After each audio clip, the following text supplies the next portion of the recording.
आपले भडकान जमाचा नाही उचलून टाकते मा तुमच्या आठवण मात्र मी आयुष्यभर ठेवली तुमचा मित्राला गमाटतात नाही का तुमचा मी आयुष्यभर विसरत नाही ना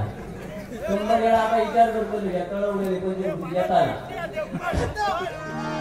श्री हरी जगन्पिता दूर करी तो व्यथा